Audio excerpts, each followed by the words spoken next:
Yo yo yo! Salut les turfeuses, salut les turfeurs, bienvenue pour un nouveau pronostic de Benoît Requin. Merci pour vos likes, pour vos commentaires. N'hésitez pas à vous abonner pour recevoir tous mes pronostics tous les jours et pour accéder à tous mes tickets pour la course du Quintet. Rendez-vous sur mon site internet Benoît Requin. Je vous ai mis en place un nouveau tarif d'abonnement et vous trouverez le lien de mon site internet directement dans mon commentaire épinglé. Ok, place au pronostic du Quintet du dimanche 31 octobre. Avant ça, je tenais à tous vous remercier. Comment ça fait plaisir, on a atteint la barre des 60 000 abonnés. Merci à tous. Donc je disais, place au pronostic du Quintet du dimanche 31 octobre, direction Saint-Cloud pour le prix de l'élevage. Plat, 2500 mètres, 16 partants, réunion 1, course 5, indice de confiance, 1 sur 5. Ce Quintet est ouvert et on va voir ça ensemble. Petit retour sur le Quintet du vendredi 29 octobre, c'est mon cheval de complément le 13 qui a joué les troubles fêtes. Cette vidéo je l'attends juste avant l'arrivée du Quintet de ce samedi, je reviendrai dessus demain. Pour les membres de mon site internet Benoît Requin, ce mois d'octobre il monte à 27 379 € de gain et au total on a atteint la somme de 190 716 € de gain depuis octobre 2020. Ok, c'est parti, on commence le pronostic et on commence avec le numéro 1, Home Sweet Home. Et on écoute son entraîneur, Christophe Lotou. Home Sweet Home s'est bien défendu dernièrement à Nantes. J'ai, après réflexion, choisi cet engagement au Grand Prix de Nantes. Elle avait enlevé ce gros handicap du jour l'an passé. Sa forme est sûre et le retour des pluies perçu d'un bon œil. Loritz va la découvrir, mais je ne vois pas pourquoi il ne parviendrait pas à en tirer la quintessence. Alors, ce que j'en pense d'Home Sweet Home, c'est elle qui a remporté cette épreuve l'année dernière. Elle vise une nouvelle fois la plus haute marche du podium. Le numéro 2, Perle d'Ivoire. On écoute Francis-Henri Graffard. Perle d'Ivoire découvre un bon engagement. La distance va lui aller, le terrain très souple aussi. Bien sûr, elle a été pénalisée au poids pour son récent succès, mais elle a déjà bien couru à cette valeur. Elle est compétitive ici et va se présenter avec un peu de fraîcheur. Alors, ce que j'en pense de Perle d'Ivoire, elle n'a plus à faire ses preuves à ce niveau, elle est en forme, elle a remporté sa dernière course et malgré 2,5 kg de pénalité pour cette victoire, elle semble encore en mesure d'en faire souffrir plus d'une sur sa route. Le numéro 3, Agnès. On écoute Gianluca Biatolini. Agnès vient de renouer avec le cours de ses bons résultats, sans être trop heureuse ce jour-là. Elle revient bien, c'est une jument saisonnière qui adore les pistes lourdes. Les pluies sont attendues avec impatience pour elle. Il faudra enfin composer avec un numéro en dehors, comme souvent avec mes pensionnaires.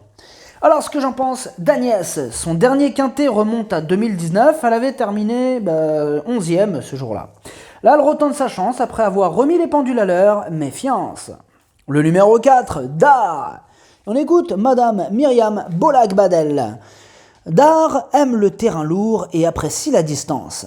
C'est une pouliche qui ne court jamais mal. Elle a gagné 3 fois cette année et a de moins en moins de marge, mais elle est toujours irréprochable quand les circonstances lui vont. Cela sera le cas cette fois. Dès lors, je pense qu'il ne faut pas la négliger ici. Alors, ce que j'en pense de Dar, elle passe un test à ce niveau, ce sera son premier Quintet, mais elle est en forme et elle reste sur une victoire, c'est une surprise possible. Le numéro 5, Amazonia. Et on écoute Yannick Foin. Amazonia a réalisé une très bonne saison, on arrive en fin d'année et on a surtout ménagé sa fraîcheur ces dernières semaines.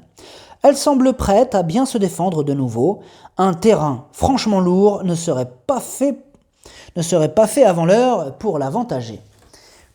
Pour elle aussi, il faudra donc surveiller l'état du terrain. Alors, ce que j'en pense d'Amazonia, elle est régulière, elle donne toujours son maximum en compétition, et même si jusqu'à présent, elle n'a pas réussi à se mettre en valeur dans les quintets, mieux vaut ne pas la sous-estimer. Le numéro 6, Afterglow. Et on écoute Henri-Alex Pantal. Afterglow s'est toujours vaillamment défendu. Dimanche, retour dans un handicap avec un poids revu à la hausse. Sa marge est réduite, mais sur sa forme actuelle, j'en attends une bonne prestation. Alors, ce que j'en pense d'Afterglow, elle fait quasiment l'arrivée de toutes ses courses, elle reste sur une victoire, elle s'annonce redoutable. Le numéro 7, Zillion Sun. On n'aura pas les commentaires de l'entraîneur de ce numéro 7. Alors, ce que j'en pense de Zillion Sun, c'est une habituée des quintés, mais ces 7 dernières courses, 7 échecs, et du coup, ça refroidit un peu. En revanche, attention, sa situation sur l'échelle des valeurs ne cesse de s'améliorer. Elle va bientôt refaire parler d'elle. Le numéro 8, Circe. Et on écoute Jean-Marie Béguigné. Circe vient de s'imposer plaisamment sur le tracé qui nous intéresse. Depuis, tout se passe pour le mieux et va se présenter en pleine forme. Maintenant, elle a été pénalisée et se retrouve en première épreuve, mais sur sa lancée, j'en escompte une belle performance. Elle devrait bien courir. Alors, ce que j'en pense de Circe, elle est dans une forme olympique. Elle enchaîne les excellentes performances et elle va encore défendre chèrement ses chances. Le numéro 9, By My Side. Et on écoute Pierre Brandt. By My Side est bien. Elle s'est déjà bien comportée à ce niveau et est assez régulière. La distance est à sa totale convenance. Par contre, j'ai des doutes concernant le terrain. S'il est trop lourd, cela ne va pas lui convenir. On va donc surveiller la météo jusqu'à dimanche. Alors, ce que j'en pense de By My Side, il pleut beaucoup, alors donc du coup, oui, c'est ça le problème. Enfin bref, ce que j'en pense de By My Side, elle est en plein dans sa catégorie, elle fait toutes ses courses actuellement, c'est la seule ombre au tableau, il faudra vérifier l'état du terrain, car le lourd, comme on l'a entendu avec son entraîneur, c'est pas son terrain préféré.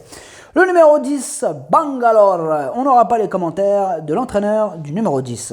Alors, ce que j'en pense de Bangalore, elle fait de son mieux en compétition, elle apprécie cet hippodrome et elle sera rallongée pour l'occasion. Encore une possibilité dans ce quintet ouvert. Le numéro 11, I Lady. Et on n'a pas les commentaires encore de l'entraîneur. Oui, en même temps, il y a toute l'équipe là, ils sont tous réunis là, les muets là. Les muets. Voilà ce que j'en pense d'I Lady. Elle enchaîne les quintets avec succès. Distance et terrain seront à sa convenance. Elle a encore une belle carte à jouer. Le numéro 11, Sugar Pout. Et on écoute Jean-Pierre Carvalho. Sugar Pout s'endurcit au fil de ses sorties et dernièrement, elle a ouvert son palmarès de bonne manière. Maintenant, dimanche, c'est un essai dans un handicap où je la trouve pas mal située. La distance et le terrain ne la gêneront pas et à l'issue d'un parcours sans encombre, j'espère la voir finir à l'arrivée. Sachez qu'elle est restée en bonne forme depuis sa dernière sortie. Alors, ce que j'en pense de Sugar Pout, sa régularité fait plaisir à voir. Elle passe un test à ce niveau, mais attention, elle pourrait briller d'emblée. Le numéro 13, Révolté. On écoute Jean-Marie Béguigné. Révolté est une pouliche qui a montré des moyens et qui tient la distance. Certes, je la trouve correctement située sur l'échelle des valeurs, mais je crains son manque d'expérience par rapport à ses adversaires du jour et de ce genre de confrontation. Cependant, c'est une pouliche que j'aime et qui devrait pouvoir courir correctement. Alors, ce que j'en pense de Révolté, elle n'a que 3 courses à son actif et son manque d'expérience peut lui être préjudiciable, mais elle a dévoilé d'évidents moyens et l'on doit lui accorder une note de méfiance. Le numéro 14, Galima. On écoute Carlos Lafont Paria. Galima n'a pu suivre le rythme dans le tournant final dernièrement. Je n'ai pas d'explication. On n'a rien trouvé d'anormal et semble même en très bonne forme, raison pour laquelle elle sera présentée dimanche. Avant le coup, il m'est difficile de la recommander au regard de sa dernière sortie. J'en attends une complète réhabilitation. Alors, ce que j'en pense de Galima, son essai au niveau quintet vient de se solder par une 15e place. Avant ça, elle avait pourtant bien tenu sa partie au niveau inférieur. Elle va tenter de remettre les pendules à l'heure. Le numéro 15, Arazi. On écoute Pierre Brandt. Arazi apprécie le terrain lourd, contrairement à By My Side. La distance est ok pour elle, elle fait toujours de son mieux, étant très courageuse, elle ne doit pas être négligée. Alors, ce que j'en pense d'Arazi, ses 2 dernières courses sont bonnes, son seul essai dans un quintet s'est soldé par une 5e place, elle sera confiée à Stéphane Pasquier, attention à elle. Le numéro 16, Magic Hour. Et on n'aura pas les commentaires de l'entraîneur de ce numéro 16. Alors, ce que j'en pense de Magic Hour, elle reste sur une victoire dans une classe 3. Ce sera donc son premier handicap, mais sur sa forme, elle peut étonner. Le pronostic, ça donne 6, As, 11, 8, 2, 15, 12, 9, cheval de complément le 4, si jamais un autre nom partant et ça peut arriver, le 10. Merci d'avoir suivi cette vidéo, n'hésitez pas à vous abonner pour recevoir tous mes pronostics tous les jours et pour accéder à tous mes tickets pour la course du Quintet, rendez-vous sur mon site internet Benoît Requin et venez profiter du nouveau tarif que je vous ai mis en place, à jouer avec modération, bonne chance, chopez-le moi, ciao.